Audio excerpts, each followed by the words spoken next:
Hello hello hello नमस्कार, स्वागत है आप सभी का। मेरा नाम है नितिन चौधरी। आज के इस लेक्चर में हम लोग पढ़ेंगे ओम के नियम और प्रतिरोध के बारे में। तो अभी तक हम लोगों ने विद्युत विभवांतर पढ़ लिया है और विद्युत धारा के बारे में पढ़ लिया है। आज के इस लेक्चर में हम लोग जानेंगे कि विद्युत धारा और विद्युत विभवांतर के बीच संबंध क्या है। इस संबंध को ही बताया था जीएस ओम ने 1828 में। उन्होंने कहा था कि किसी चालक में अगर किसी चालक की जो भौतिक अवस्थाएं हैं वो अपरिवर्तित हों तो उस चालक के सिरों के बीच जो विद्युत विभवांतर है वो उस चालक में प्रवाहित धारा के अनुक्रमानुपाती होगा। यानी कि ओम का नियम क्या है, लिखो जरा मेरे साथ। ओम का नियम, किसी चालक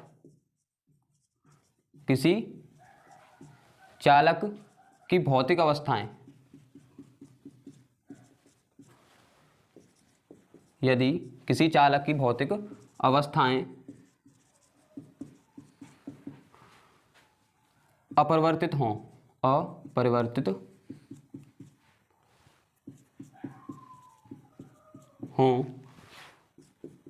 तो उस चालक के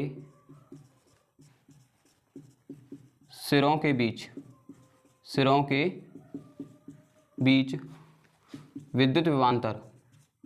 विद्युत विभवांतर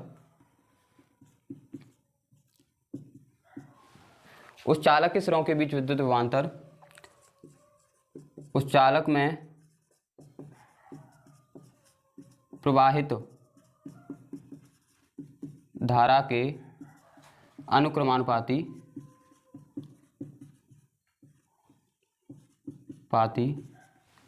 होता है। समझना जरा इसे। कोई चालक है मानो, ठीक है। अब इस चालक की जो भौतिक अवस्था है, भौतिक अवस्था का मतलब इस चालक का जो आकार है या इस चालक का जो दाब है या इस चालक का जो ताप है वो कैसा हो, अपरिवर्तित हो। मतलब ये सारी भौतिक अवस्थाएं अपरिवर्तित हों, मतलब जो परिवर्तित न हो सकें, ठीक है। तो उस चालक के सिरों के बीच जो विद्युत विभवांतर है, यानी कि मान लेते हैं ये इस चालक का सिरा है ए और ये दूसरा सिरा है बी, ठीक है। और ए सिरे पर जो विद्युत विभव है वो है वी ए और बी सिरे पर जो विद्युत विभव है वो है वी बी। तो सिरों के बीच जो विद्युत विभवांतर है यानी कि वी बी माइनस वी ए,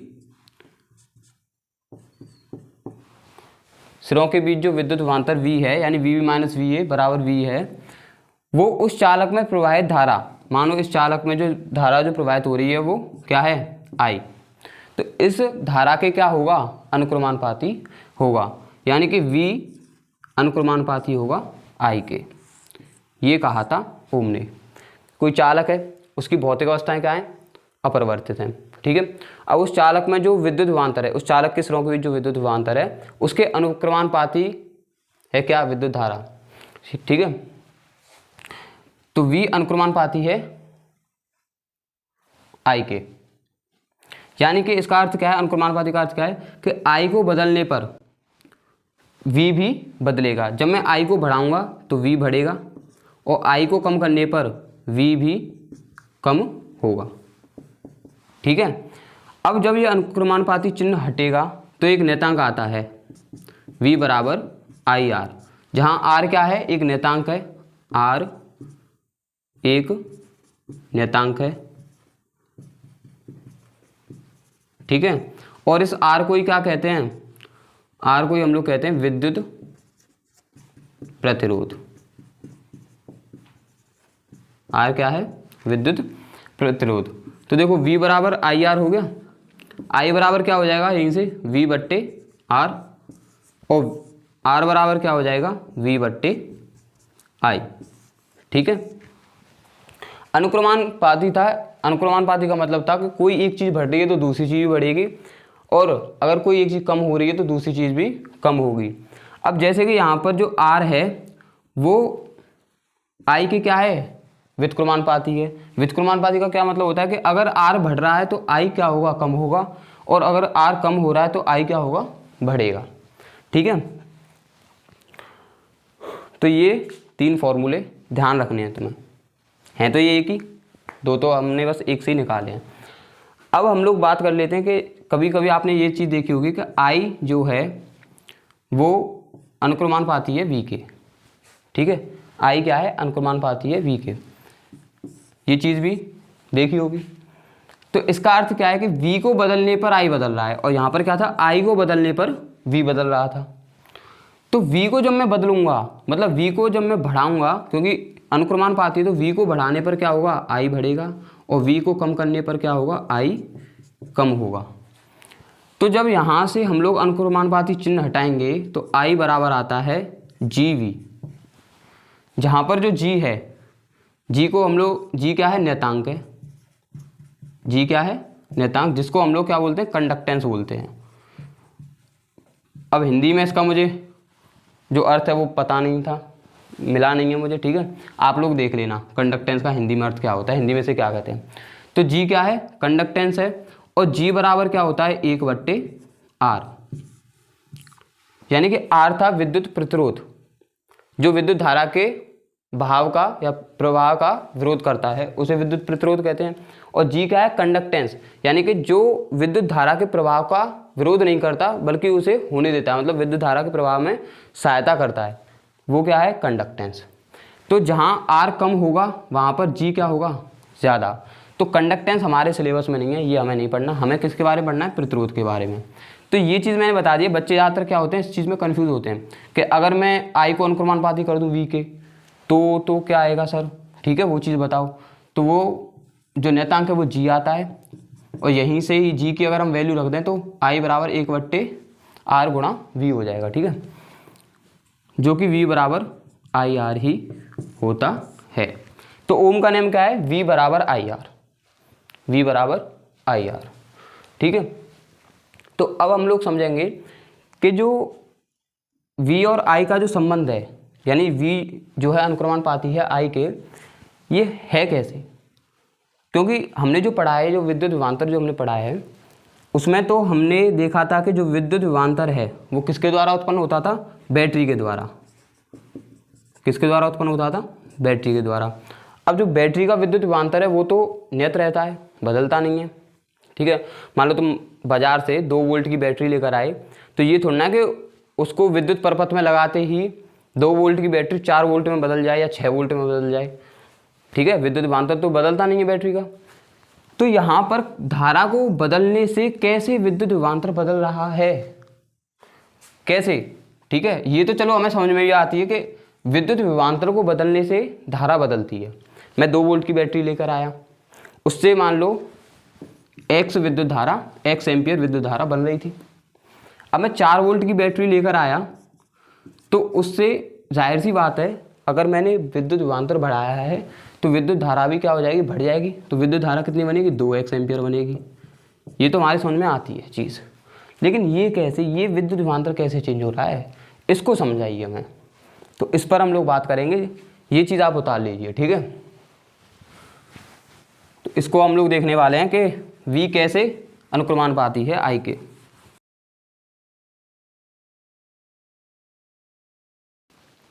देखो एक उदाहरण लूंगा मैं अच्छा था, ठीक है, जिससे आपके सारे डाउट क्लियर होंगे। तो श्रेणी क्रम और समांतर क्रम तो अभी हमने पढ़ा नहीं है प्रतिरोधों का, थोड़ी सी हिंट या थोड़ा सा मैं बताऊंगा, उसको अभी आपको मानना है। आगे जब हम श्रेणी क्रम और समांतर क्रम पढ़ेंगे तो उसमें फिर पूरी व्याख्या से उसको देखेंगे, ठीक है। तो उदाहरण ये, हम लोगों ने विद्युत परपथ में पढ़ा था परिवर्ती प्रतिरोध के बारे में, परिवर्ती प्रतिरोध के बारे में। इसका जो प्रतीक है वो क्या होता है, इस तरीके से होता है, या फिर इस तरीके से होता है, ठीक है। ये क्या है, परिवर्ती प्रतिरोध। परिवर्ती प्रतिरोध का मतलब जो प्रतिरोध बदल जाए, मतलब जिसका मान बदल जाए। अभी जो हमने प्रतिरोध पढ़ा था, पीछे जो प्रतिरोध पढ़ा था वो था नियत, यानी जिसका मान न बदले, ठीक है। और नियत था V/I हमने देखा था, यानी कि I बदलेगा V बदलेगा। जो इनका रेशियो है, ठीक है, जो इनका रेशियो वो क्या रहेगा, नियत रहेगा, वो बदलेगा नहीं। तो 3 फॉर्मूला हमने देखे थे, एक था R बराबर V/I, एक बराबर IR, और एक था I बराबर V/R। R, ठीक है। तो ये था परिवर्ती प्रतिरोध, और परिवर्ती प्रतिरोध को हम लोग क्या बोलते हैं, धारा नियंत्रक। धारा नियंत्रक यानी ये धारा को भी क्या करता है, नियंत्रित करता है। तो समझना जरा, हम लोग बना रहे हैं एक विद्युत परपथ,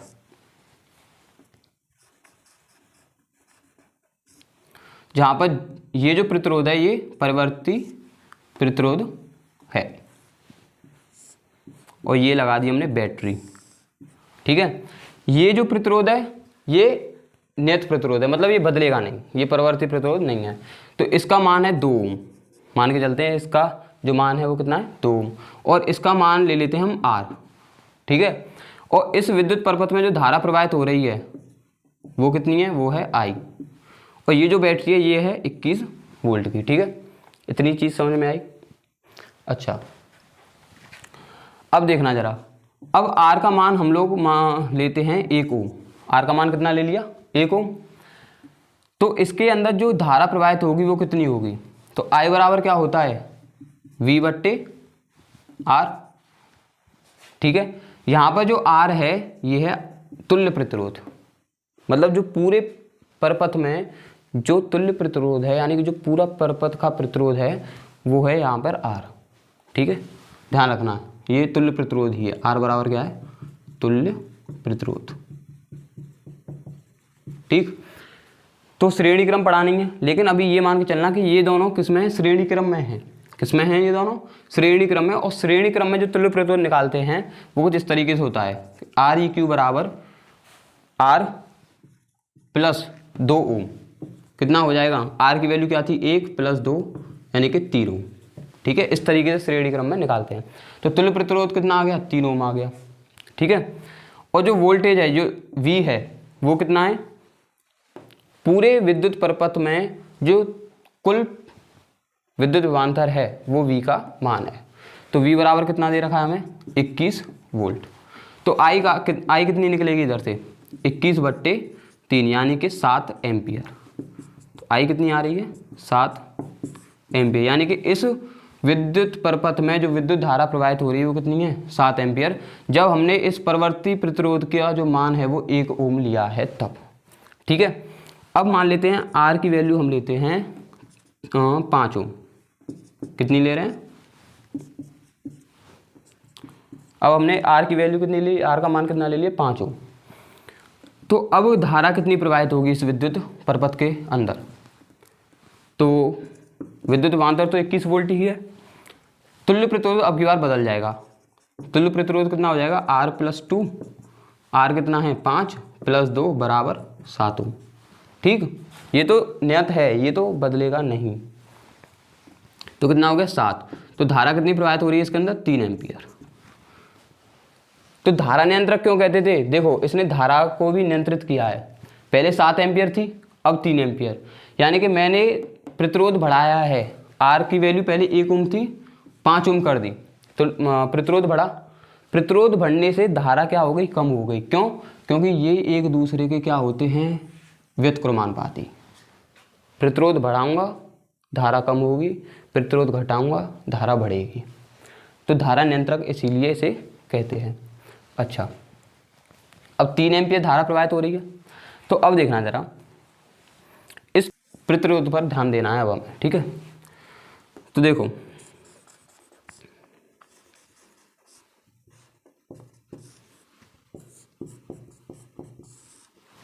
इसके अंदर जो धारा है हम लेके चलते हैं, 7 एम्पियर प्रवाहित हो रही है। कितनी हो रही है, 7 एम्पियर। और 7 एम्पियर कब हो रही थी, जब 1 ओम प्रतिरोध था और यहाँ पर 2 ओम था, ठीक है। और 21 वोल्ट इसका क्या है, विद्युत विभवांतर है।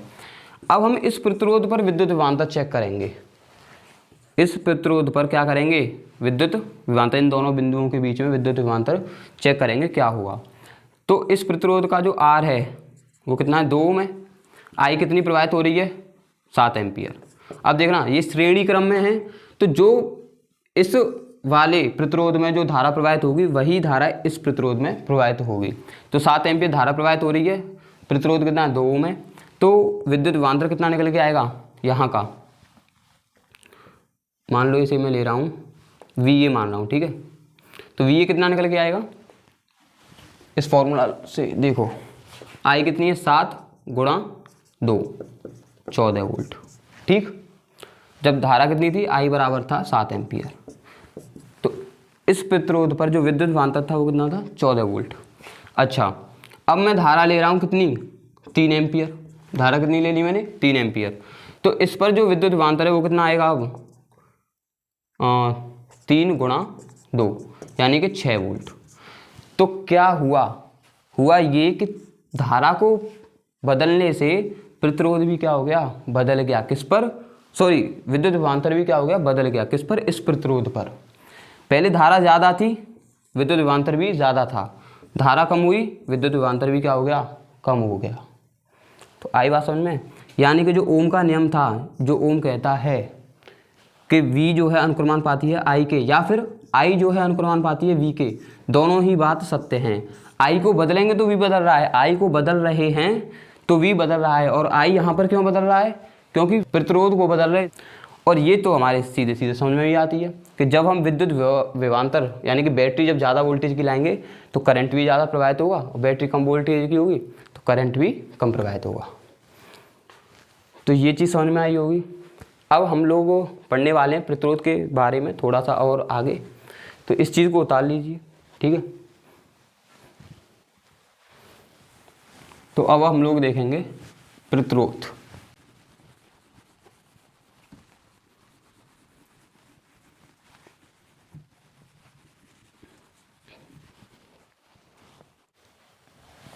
तो अब हम लोग बात करेंगे प्रतिरोध के बारे में। प्रतिरोध क्या होता है, प्रतिरोध, तो परिभाषा लिखना मेरे साथ, ठीक है। किसी चालक का वह गुण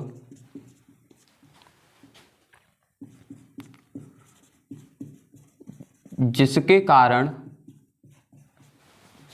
वह उसमें प्रवाहित धारा का विरोध करता है। यानी किसी भी चालक का वह गुण जिसमें वो विद्युत धारा जो प्रवाहित हो रही है उस चालक के अंदर उसका विरोध करे, उसी गुण को क्या कहते हैं हम लोग, प्रतिरोध कहते हैं। तो प्रतिरोध क्या था, R बराबर V/I। अब जरा सुनना ध्यान से कि जो R है वो V और I पर निर्भर नहीं करता। R किस पर निर्भर करता है, R निर्भर करता है किस पर, पदार्थ के या चालक के आकार पर, ठीक है, ताप पर, दाब पर, इन चीज़ों पर R निर्भर करता है। यानी कि भौतिक अवस्थाओं पर, चालक के भौतिक अवस्थाओं पर R निर्भर करता है। तो R बराबर पढ़ा था हमने V/I, ठीक है। अब जो R का जो SI मात्रक है वो क्या है, ओम। R का SI मात्रक क्या है, ओम है। क्या है, ओम है। और ये जो साइन है, ये जो चिन्ह है, इसको क्या बोलते हैं, ओमेगा। क्या बोलते हैं इस चिन्ह को, ओमेगा। यानी कि ओम को हम लोग निरूपित करते हैं किससे, एक ग्रीक अक्षर ओमेगा से। क्या है ये, ग्रीक अक्षर है, ग्रीक अक्षर है, ठीक है। अब समझना जरा ध्यान से। R बराबर क्या था, V/I था। V का SI मात्रक क्या है, वोल्ट। यानी कि V का मात्रक लिखते हैं हम लोग, R बराबर V का मात्रक क्या है, वोल्ट, और I का मात्रक क्या है, एम्पियर, ठीक है। तो ये क्या हो गया, वोल्ट प्रति एम्पियर, एम्पियर कोई हम लोग क्या बोलते हैं, ओम बोलते हैं। क्या बोलते हैं, ओम बोलते हैं। और ओम को हम लोग निरूपित करते हैं किससे, ग्रीक अक्षर ओमेगा से। आई बात समझ में। और यही इसका R का SI मात्रक है। अब एक ओम का अर्थ क्या है, एक ओम का अर्थ क्या है, तो देखो किसी चालक के अंदर से, अगर किसी चालक के सिरों के बीच अगर विद्युत विभवांतर कितना है, 1 वोल्ट है, और उस चालक में से जो विद्युत धारा है वो 1 एम्पियर प्रवाहित हो रही है, तो हम क्या कहेंगे कि उस चालक का जो प्रतिरोध है वो क्या है, 1 ओम है। जैसे कि कोई चालक ले लिया, इन चालक के सिरों के बीच जो विद्युत विभवांतर है वो क्या है, V, ठीक। और इसमें जो धारा प्रवाहित हो रही है वो कितनी है, I। तो इस चालक का जो प्रतिरोध होगा वो कितना होगा, V/I। और यही विद्युत विभवांतर 1 वोल्ट हो जाए और I का जो मान है वो 1 एम्पियर हो जाए, तो इसके अंदर जो विद्युत प्रतिरोध होगा, यानी इसका जो विद्युत प्रतिरोध होगा वो कितना होगा, 1 ओम, ठीक है। ये रही बात। अब हम लोग देखने वाले हैं कि चालक का जो विद्युत प्रतिरोध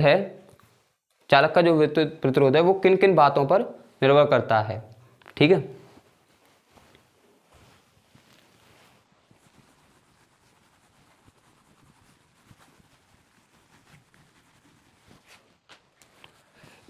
हम लोग समझेंगे कि वे कारक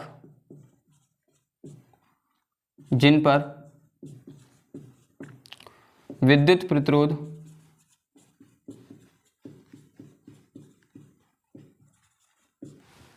ठीक है, किसका, चालक का विद्युत प्रतिरोध निर्भर करता है, वे कारक कौन कौन से हैं। तो पहला कारक क्या है, पहला कारक है चालक की लंबाई, ठीक है। यानी कि जो R है वो अनुक्रमानुपाती है किसके, चालक की लंबाई के। L क्या है, चालक की लंबाई। यानी चालक जितना लंबा होगा, ठीक है, चालक की लंबाई जितनी ज़्यादा होगी उतना ही क्या होगा, विद्युत प्रतिरोध होगा। आप समझो जरा कि इलेक्ट्रॉनों को इस चालक से निकलना है, ठीक है। तो अगर इस चालक की लंबाई ज़्यादा कर देंगे तो इलेक्ट्रॉन पर जो विरोध होगा इस चालक के द्वारा ही ज़्यादा होगा, ठीक है। विरोध क्या करेगा, ये चालक ज़्यादा करेगा, है ना। और अगर लंबाई कम हुई, ठीक है, लंबाई क्या हुई, कम हुई, तो विरोध क्या होगा, कम होगा। ये चीज़ क्लियर है। तो L के यानी चालक की लंबाई की क्या होता है, अनुक्रमानुपाती होता है विद्युत प्रतिरोध। दूसरा क्या है, दूसरा कारक क्या है, चालक का अनुप्रस्थ काट, चालक का अनुप्रस्थ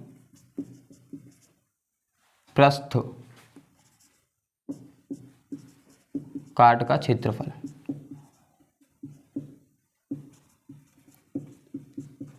ठीक है।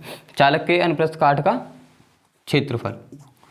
अनुप्रस्थ काट क्या होता है, चालक के सिरा, यानी जहां से चालक काटा गया है उसको बोलते हैं अनुप्रस्थ काट। और इसके क्षेत्रफल पर ही विद्युत प्रतिरोध क्या करेगा, निर्भर करेगा। यानी कि R जो है वो व्युत्क्रमानुपाती होगा किसके, उस अनुप्रस्थ काट के क्षेत्रफल के। यानी जितना ये क्षेत्रफल ज़्यादा होगा, समझ रहे हो, जितना अनुप्रस्थ काट का क्षेत्रफल ज़्यादा होगा उतनी ही आसानी से इलेक्ट्रॉन प्रवाहित हो सकेंगे चालक के अंदर, यानी कि प्रतिरोध कम हो गया। और जितने ही विरोध लग रहा है इलेक्ट्रॉन के प्रवाहित होने पर उतना ही प्रतिरोध क्या है, ज़्यादा है। तो जब इस अनुप्रस्थ काट को मैं बढ़ाऊंगा तो विरोध कम लगेगा इलेक्ट्रॉन्स पर और वो आसानी से प्रवाहित हो सकेंगे। जितना इस अनुप्रस्थ काट को कम करूंगा उतना ज़्यादा विरोध लगेगा इलेक्ट्रॉन्स के प्रवाह पर, ठीक है। तो प्रतिरोध क्या हो जाएगा, ज़्यादा हो जाएगा। यहाँ पर प्रतिरोध क्या है, कम है, और यहाँ पर प्रतिरोध क्या है, ज़्यादा। क्यों, क्योंकि एरिया यहाँ पर ज़्यादा है, जो अनुप्रस्थ काट का क्षेत्रफल है वो ज़्यादा है, और यहाँ पर एरिया क्या है, कम है। तीसरा कारक क्या है, तीसरा कारक है चालक के पदार्थ पर।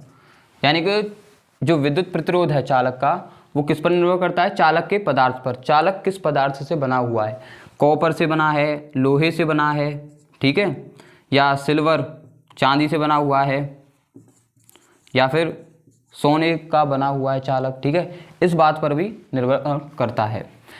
तो अब हम लोगों ने यहाँ से दो चीज़ें देखी कि R जो है वो अनुक्रमानुपाती है लंबाई के और R जो है व्युत्क्रमानुपाती है क्षेत्रफल के। तो यहीं से R को हम इस तरीके से लिख सकते हैं, ठीक है। अब R बराबर क्या हो जाएगा, रो L बट्टे A, जहां पर जो ये रो है, क्या है ये, रो, इसको हम लोग बोलते हैं विशिष्ट प्रतिरोध, और ये नियतांक है, रो क्या है, नियतांक है, एक नियतांक है, जिसको हम लोग क्या बोलते हैं, विशिष्ट प्रतिरोध बोलते हैं, विशिष्ट प्रतिरोध या फिर प्रतिरोधकता भी बोलते हैं, प्रतिरोधकता। ठीक है, रो क्या है, नियतांक है, जिसको हम लोग बोलते हैं विशिष्ट प्रतिरोध या फिर प्रतिरोधकता। और जो रो है यानी कि जो प्रतिरोधकता है वो किस बात पर निर्भर करती है, वो भी चालक के पदार्थ पर निर्भर करती है। कॉपर की जो प्रतिरोधकता है वो कुछ अलग होगी, आयरन की जो प्रतिरोधकता है वो अलग होगी, सिल्वर की प्रतिरोधकता अलग होगी। ठीक है, इसी तरीके से अलग अलग पदार्थ की जो प्रतिरोधकता है वो अलग अलग होगी, और प्रतिरोधकता भी अलग अलग होगी, तो प्रतिरोध भी क्या होगा, अलग अलग होगा, यानी कि चालक के पदार्थ पर भी निर्भर करेगा।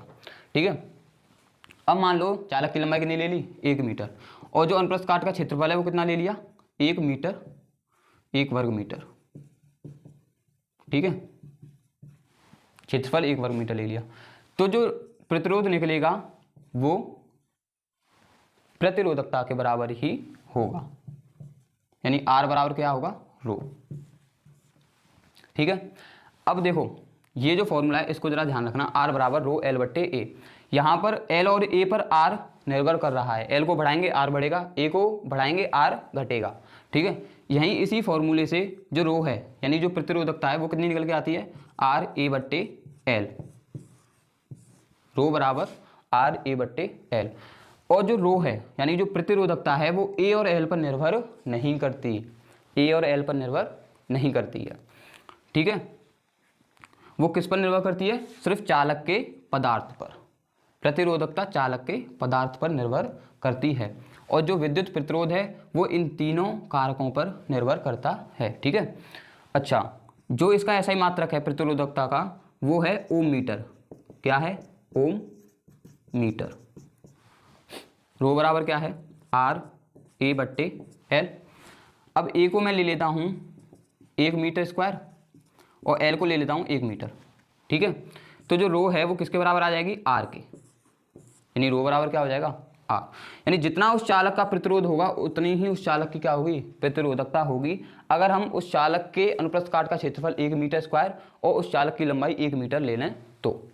ठीक है, अच्छा, तो रो बराबर होता है ओम, ऊपर क्या है मीटर स्क्वायर, क्षेत्रफल को हम लोग मीटर स्क्वायर में लिखते हैं, और नीचे क्या है मीटर, जब ये मीटर से मीटर कटेगा तो क्या बचेगा, ओम मीटर, और यही क्या है, इसका ऐसा ही मात्रक है, प्रतिरोधकता का ऐसा ही मात्रक है। ठीक है, ये कभी कभी जो ऐसा ही मात्रक है ये ओम सेंटीमीटर में भी हो सकता है। ठीक है, ओम सेंटीमीटर में भी हो सकता है। तो यही था। हाँ, एक पॉइंट और रह गया कि टेम्परेचर बढ़ाने पर जो प्रतिरोध है चालक का वो भी क्या करता है, बढ़ता है, और जो प्रतिरोधकता है वो भी बढ़ती है। अब यहाँ कन्फ्यूज़न हो सकता है तुम लोगों को, क्योंकि हमने पढ़ा है कि कोई भी चालक हो उसमें इलेक्ट्रॉन क्या करते हैं, प्रवाहित होते हैं, इलेक्ट्रॉन चलते हैं। अब मैं इसका क्या कर रहा हूँ, ताप बढ़ा रहा हूँ, यानी टेम्परेचर क्या कर रहा हूँ, बढ़ा रहा हूँ इस चालक का। तो टेम्परेचर यानी ताप बढ़ाने से हमने 9th में पढ़ा था कि गतिज ऊर्जा बढ़ती है, जब हम ताप बढ़ाते हैं तो गतिज ऊर्जा बढ़ती है। तो गतिज ऊर्जा बढ़ने की वजह से यहाँ तो जो प्रवाह है वो बढ़ जाना चाहिए, प्रवाह क्या हो जाना चाहिए, बढ़ जाना चाहिए, और प्रवाह बढ़ जाना चाहिए मतलब कि विद्युत धारा बढ़नी चाहिए, यानी कि I बढ़ना चाहिए, और I बढ़ रहा है उसी की वजह से रेजिस्टेंस क्या होना चाहिए, प्रतिरोध क्या होना चाहिए, कम होना चाहिए। समझे, ताप को बढ़ाएंगे तो इलेक्ट्रॉन का जो बहाव है वो बढ़ेगा, इलेक्ट्रॉन का बहाव बढ़ेगा, उसी की वजह से विद्युत धारा बढ़ेगी, और विद्युत धारा और जो प्रतिरोध है वो एक दूसरे के व्युत्क्रमानुपाती होते हैं, तो प्रतिरोध कम होना चाहिए। लेकिन हमने पॉइंट क्या बोला है, ताप के बढ़ने पर प्रतिरोध बढ़ता है और प्रतिरोधकता भी बढ़ती है। ऐसा कैसे हो रहा है, अब समझो जरा। ये जो इलेक्ट्रॉन है, ये इलेक्ट्रॉन इस तरीके से नहीं चलते कि सीधे सीधे ट्रेन की तरह चलते जा रहे हैं, रेलगाड़ी की तरह, ऐसा नहीं होता। इलेक्ट्रॉन टकराते हुए चलते हैं, किससे? परमाणुओं से। ये मुक्त इलेक्ट्रॉन है, परमाणु होंगे, उन परमाणुओं से मुक्त इलेक्ट्रॉन क्या करेंगे? टकराएंगे। तो जब मैं टेम्परेचर बढ़ाऊंगा, अब समझना जरा इस पॉइंट को, तो टेम्परेचर बढ़ाने से प्रतिरोध बढ़ रहा है, यानी कि विद्युत धारा कम हो रही है, इलेक्ट्रॉन का भाव कम हो रहा है। क्यों हो रहा है? अब इसका एक उदाहरण है, मान लो एक कमरा है, उस कमरे के अंदर 20 आदमी हैं, 100 तो ज़्यादा हो गए, 20 आदमी, ठीक है। अब नॉर्मल कंडीशन में है, ठीक है, कमरे का ज़्यादा तापमान नहीं है, 20-30 डिग्री सेल्सियस है। अब मैं उन आदमियों को निकाल रहा हूँ उस कमरे से, तो उनसे क्या कहूँगा? भाई एक एक करके निकलो, ठीक है। तो वो आदमी क्या कर रहे हैं, जो व्यक्ति हैं उस कमरे के अंदर, वो एक एक करके उस कमरे से जा रहे हैं, ठीक है। अब दूसरा केस क्या है? दूसरा केस ये है कि उस कमरे में मैंने मान लो आग लगा दी, ठीक है, उसकी दीवारें एकदम से गर्म होने लग गई कमरे की, और जो नीचे जो तल है कमरे का, यानी कि जो ज़मीन है, वहाँ पर आग जलने लग रही है। तो अब जो 20 आदमी उस कमरे के अंदर हैं, जो 20 व्यक्ति उस कमरे के अंदर हैं, क्या वो लाइन में से निकलेंगे? लाइन बना करके निकलेंगे आराम आराम से कि हाँ भाई पहले तुम निकल जाओ, फिर मैं निकलता हूँ, फिर ये, फिर वो, इस तरीके से ऐसे निकलेंगे? नहीं, आदमी भागना शुरू कर देंगे उस कमरे के अंदर, और ये चाहेंगे कि मैं पहले निकलूँ, या मैं पहले निकलूँ, या मैं पहले निकलूँ, ऐसा ही तो चाहेंगे वो। मतलब एक दूसरे को धक्का देना चाहेंगे, वो गेट से खुद पहले निकलना चाहेंगे। तो इसी चक्कर में कोई भी इंसान उस गेट से निकल नहीं पाएगा, या कह सकते हो कि गेट से निकलने की जो दर थी वो अब कम हो जाएगी। पहले मान लो 5 मिनट में 2 आदमी निकल रहे थे, तो अब 5 मिनट में हो सकता है एक ही आदमी निकले उस जल्दबाजी के चक्कर में। तो ऐसा ही कुछ यहाँ होता है, जब हम चालक को गर्म करते हैं, ताप को बढ़ाते हैं, तो इलेक्ट्रॉन जो हैं इस अनुप्रस्थ काट से इतनी जल्दी नहीं निकल पाते, वो बहुत तेज गति से क्या करने लगते हैं? चलने लगते हैं चालक के अंदर, जिसकी वजह से टकराव बढ़ जाता है। समझे? टकराव बढ़ जाता है। पहले तो ये इलेक्ट्रॉन केवल परमाणुओं से टकरा रहे थे, अब इलेक्ट्रॉन से टकरा रहा है आपस में ही। तो टकराव बढ़ने की वजह से विद्युत धारा, यानी कि इलेक्ट्रॉन का प्रवाह कम हो गया। प्रवाह क्या हो गया? कम हो गया, जिसकी वजह से विद्युत धारा क्या हो गई? कम हो गई, और रेजिस्टेंस, प्रतिरोध बढ़ गया।